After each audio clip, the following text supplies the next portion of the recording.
Welcome along to this deep dive. Today we're digging into something quite specific. It's about an organization, ESR. And they have this really interesting standard. They only partner with artists who use the names YAHUAH and YAHUSHA consistently. Yeah, it definitely makes you stop and think, doesn't it? Like, why those specific names? Exactly. What's the core thinking there? So that's what we're exploring today. Let's jump in. Okay. Well, the first thing that stands out from, the material we looked at is that it's not about just following trends or like industry norms. Right. Not about sounding current or anything like that. No. Their whole reasoning seems to pivot on this idea of covenant. Covenant. Okay. So like a formal agreement, but spiritually speaking. Precisely. A relationship, a bond. Yeah. And they see using these specific names, Yahuwah and Yahusha, Yeah.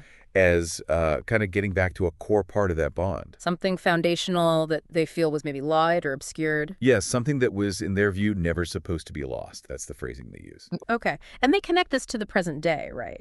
This idea of deception. They do. The source suggests they see a kind of swap happening, religion replacing, genuine relationship. In titles replacing truth. Exactly. So in that context, using these names becomes a very conscious act. A pushback, almost. A step towards what they see as more authentic. And they back this up with scripture. That's important. Okay, like what? Well, they mention Psalm 68, verse 4. Yeah. Talks about singing praise by his name, YAH. YH, okay, a shorter form. Yeah, often associated with praise. And then there's Acts 4.12. Which says That talks about salvation coming through the name Yahusha. So for ESR, it's really not just like artistic preference. it's more fundamental, a requirement almost. They actually call it a requirement for alignment. That's the term. Alignment with their core beliefs. Alignment. That makes sense, given their mission seems broader than just music or art. Right. It's not just entertainment. They explicitly say they want to uplift truth and avoid mixing light and darkness, as they put it. So it's about creating something specific.